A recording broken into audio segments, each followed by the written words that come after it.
Bonjour à tous et bienvenue sur ce 58e épisode d'Histoire de bagnole. Et aujourd'hui, je vais vous parler de la Koenigsegg Agera. Avant de commencer cette vidéo, je vous conseille d'aller voir mes vidéos sur la CC8 et la CCX, qui sont en fait tout simplement les ancêtres de la Koenigsegg Agera. Donc voilà, pour avoir toute la lignée, l'histoire de la création de Koenigsegg, comment la CCX est arrivée et ensuite le passage à la Agera, c'est mieux d'avoir vu ces deux vidéos avant.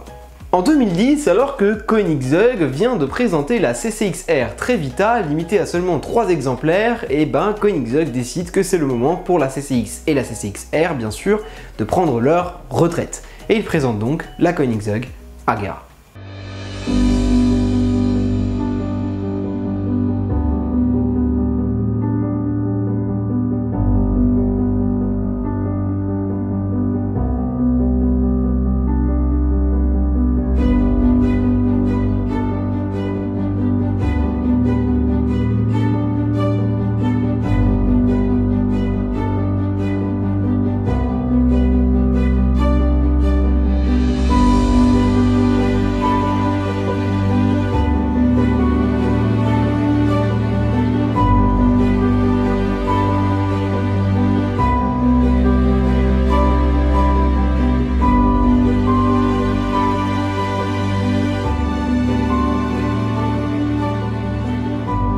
Le design avance d'un grand pas dans le temps, il fait beaucoup plus futuriste que celui des CC8, CCX, CCXR et tout ce qu'on veut. Koenigsegg va avoir un autre avantage par rapport à Bugatti, c'est le poids de la voiture, 1435 kg seulement, c'est bien plus léger que la Bugatti Veyron Grand Sport. Elle est équipée d'un V8 de 5 litres développant 960 chevaux. Elle est bien évidemment équipée d'une monocoque en carbone et l'aérodynamisme est complètement retravaillé. Ça n'a vraiment plus rien à voir avec la CCXR. Voilà. Elle atteint les 417 km/h et établit le 0 à 100 en 3 secondes. Pour une fois, Koenigsegg a pris les devants sur Bugatti puisqu'ils ont remplacé leur CCXR avant que Bugatti sorte la deuxième version de leur Veyron, autrement dit la Veyron Supersport. 7 exemplaires plus tard de la simple Koenigsegg Agera, Koenigsegg présente en 2011 la Agera R.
L'aileron est remplacé, le V8 développe désormais 1115 chevaux en roulant à l'essence et 1156 chevaux en roulant à l'E85. Le poids est également diminué, il passe à 1330 kg. Bref, c'est un monstre. Elle établit un record de vitesse à 435 km/h, ce qui en fait à ce moment-là la voiture la plus rapide du monde, et elle établit le 0 à 100 en 2,7 secondes.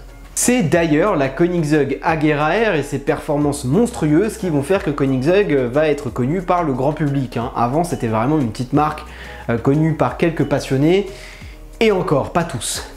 En 2012, Koenigsegg va continuer de proposer une autre version pour la Agera, et il s'agit ici de l'Agera S.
La Agera S est une version entre la simple Agera et l'Agera R. En fait, elle va reprendre l'esthétique de l'Agera R, mais le moteur sera un peu moins puissant avec seulement 1030 chevaux. Ce qui lui permet tout de même d'être plus performant que la simple Agera en atteignant les 420 km/h et en établissant le 0 à 100 en 2,9 secondes.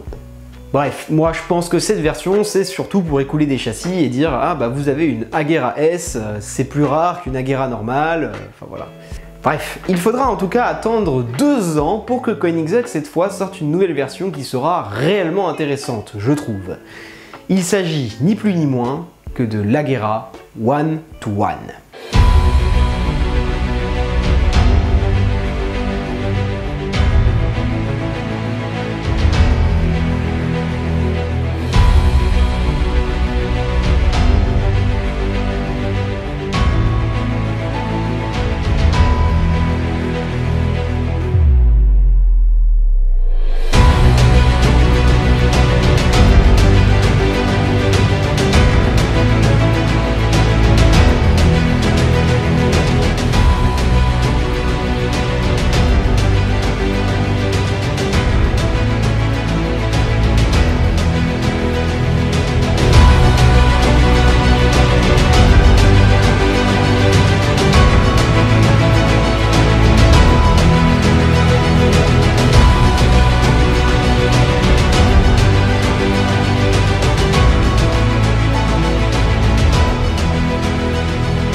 Ici, les changements sont drastiques. Le V8 va passer à une puissance de 1360 chevaux.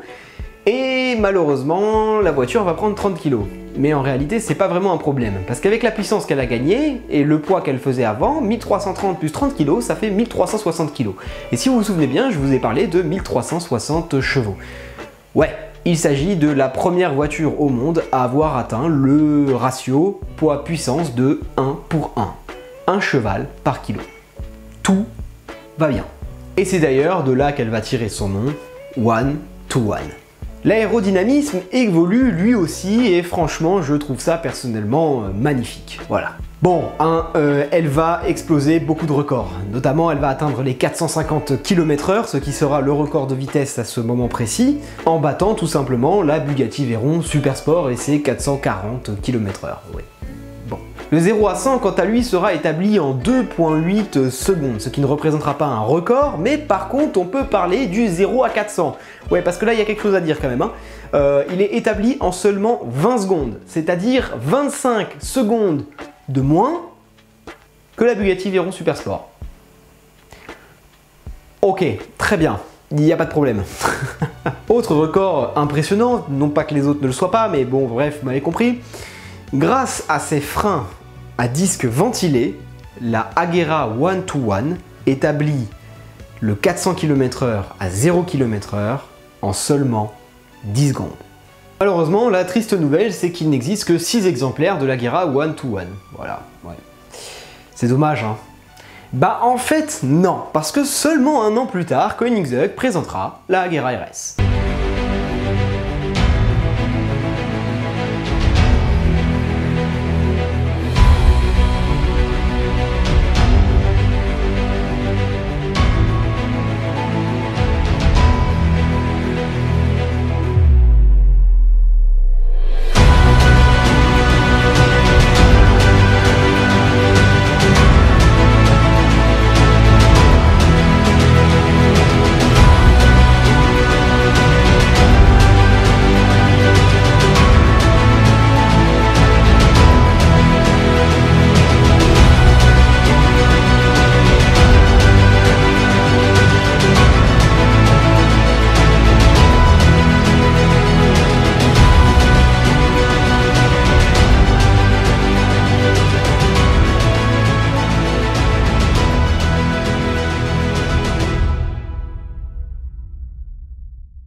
Vous pensiez que la One-to-One c'était un monstre? Eh bah alors parlons de la Agera RS, parce qu'elle va développer 1350 chevaux pour 1295 kg. Donc autrement dit, elle a surpassé le ratio de 1 pour 1.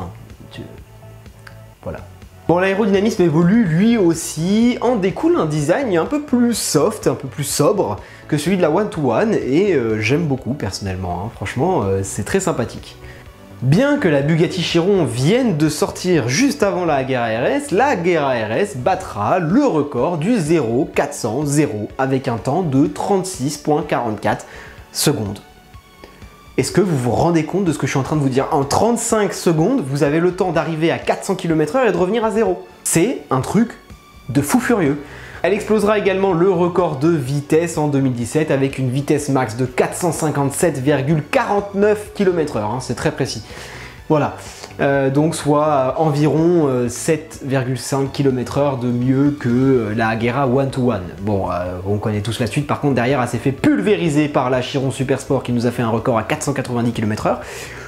Voilà, mais n'empêche qu'elle a eu le record du monde de vitesse pour une voiture de série. Ce qui est pas mal. Bon, et l'avantage de l'Agera RS comparé à la One-to-One et au Koenigsegg précédente, c'est que comme Koenigsegg commençait à être connu, ils ont pu se faire plaisir et faire un peu plus de voitures. Et donc ils ont construit 25 exemplaires. C'est aussi à cette période que Koenigsegg va comprendre l'intérêt de Bugatti et Pagani pour les éditions limitées, et il va y avoir pas mal de séries spéciales sur base d'Agera RS et sur base d'Agera One, donc par exemple la Agera One of One, la Agera Thor, la Agera Vader, la Agera XS, la Agera ML, etc. etc. Donc voilà, il y en a eu quelques-unes et elles sont plutôt jolies, hein, faut le dire, il y a des choses quand même relativement jolies, même si personnellement je trouve que Koenigsegg c'est un peu moins œuvre d'art que Pagani, hein, bien évidemment. Et puis Bugatti c'est un peu différent aussi. Pour moi Pagani c'est vraiment le truc le plus artistique des trois. Bugatti il y a quand même des specs qui sont très jolis.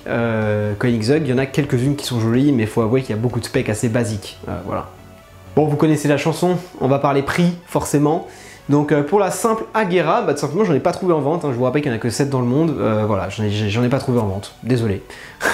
Ça serait soit la moins chère parce que c'est une simple Agera, soit la plus chère parce que c'est la première Agera, la première version, et que c'est quand même la Koenigsegg par excellence, la Agera, hein. Concernant la Agera R, j'ai trouvé une vente à 1 356 250 €. Pour la Agera S, je n'ai pas trouvé de vente non plus. Il ne faut pas oublier que la Agera S est aussi très rare, donc voilà, c'est peut-être pour ça. Enfin, la Agera One-to-One, donc c'est la plus chère des Agera avec 4 850 000 €. Ouais, alors ça fait pas vraiment une cote, puisque c'est un seul exemplaire qui a été vendu. D'ailleurs, il est très beau cet exemplaire, j'aime beaucoup. Mais quand même, c'est voilà, c'est pas mal. Ensuite, on a l'Agera RS avec une vente trouvée à 2 590 000 €, ce qui est, ouais, ce qui est pas mal, hein. Voilà. Ouais, donc oui, c'est des hypercars qui valent très cher. Pour des voitures modernes, c'est beaucoup d'argent. Voilà, j'espère que cette vidéo t'a plu. Si c'est le cas, n'hésite pas à t'abonner, laisser un petit pouce bleu, un petit commentaire. Je te propose aussi, si tu as envie d'aller faire un tour sur mon Insta, je te le mets en description. En général, j'essaie de mettre des news par rapport à la chaîne YouTube. Je fais de la photographie automobile, ça fait très longtemps que je n'ai pas posté de photos de moi-même, mais un jour, ça reviendra. Et sinon, en story, je partage des configurations que j'aime bien, des news automobiles, des trucs comme ça. Donc voilà, si tu as envie de me suivre, n'hésite pas à venir me voir sur Insta. Salut!